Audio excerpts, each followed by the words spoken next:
மேலோகத்தில் பிரம்மதேவர் இருப்பாரம்மா. அவர் வந்து கீழோகத்தில் ஜனங்கள்லாம் எப்படி இருக்காங்கன்னு நான் தெரிஞ்சுக்கணும். எப்படி கஷ்டப்படுறாங்களா, வேதனைப்படுறாங்களா, அழுகுறாங்களா, சிரிக்கிறாங்களா, என்னெல்லாம் பண்ணுறாங்க அப்படிங்கிறதெல்லாம் நான் தெரிஞ்சுக்கணும் அப்படின்னு சொல்லிட்டு 2 கையால் அவங்க கூட கூட்டிகிட்டு வராங்க. கூட்டிகிட்டு வந்தோடனே அதில் ஒரு ஆளை போயிட்டு நீங்கள் போயிட்டு ஜனங்கள்லாம் எப்படி இருக்காங்கன்னு பார்த்துட்டு வாங்க அப்படின்னு சொல்லி அனுப்பி விட்றாங்களாம்மா.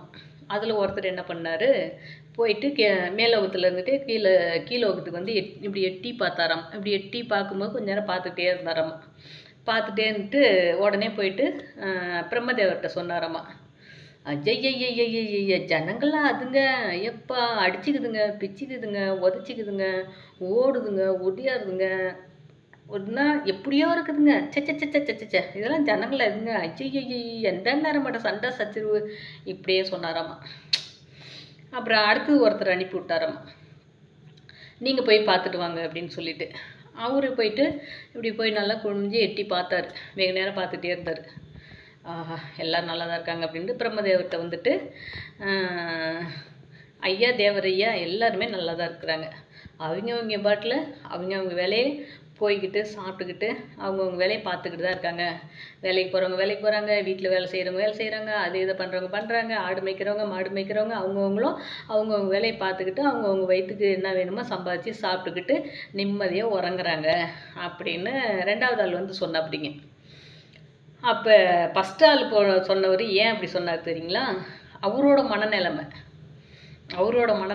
ஐயய்ய எப்படியா அப்படியா அந்த மாதிரி மனசு அவருக்கு நல்லாவே இருந்தாலும் அப்படி அந்த அவரோட மனப்போக்கில் பார்த்ததால அந்த இடத்துல பிரச்சனையாகவும் சண்டை சச்சரவமாக தெரிஞ்சுது.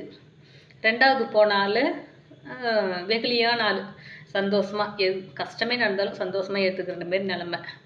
அவர் பார்த்தாரு, அதெல்லாம் அவங்கவுங்களும் சந்தோஷமாக ஜாலியாக இருக்காங்க. ஏன்னா அவரோட மனசு அது மாதிரி. அவர் வந்து எப்பயுமே ஹாப்பியாக யாருக்கிட்டையும் எந்த ஒரு தெம்பு போகாதவர். அவரோட மனசு வந்து அது மாதிரியான மனசு. அதுதான் சொல்லுவாங்க, எந்தெந்த இடத்துல இருந்து நாம் எந்த மனக்கோணத்தோடு பார்க்குறோமோ அது அப்படி தான் தெரியும். மனவேதனையோட ஒரு இடத்த பார்த்து பாருங்கள், அந்த இடத்துல சந்தோஷமே நடந்தாலும் மன கஷ்டமாக தான் தெரியும். அதேமாரி நாம்பளை சிரித்த முகத்தோட ஒரு அழுவுற இடத்துல கூட பார்த்தோம்னா அந்த இடத்த நல்லதாக தான் தெரியும். நாம் பார்க்குற பார்வையில் இருக்குது, நாம் நினைக்கிற நினைப்பில் இருக்குது. நம்ம எந்த ஒரு மனசில் சந்தோஷப்பட்டோம்னா கஷ்டமாக தான் தெரியும். சந்தோஷப்பட்டுட்டு கஷ்டத்தையே பார்த்தாலும் சந்தோஷம்தான் தெரியும். சரிங்களா? நம்ம பார்க்குற விதத்தில் இருக்குது.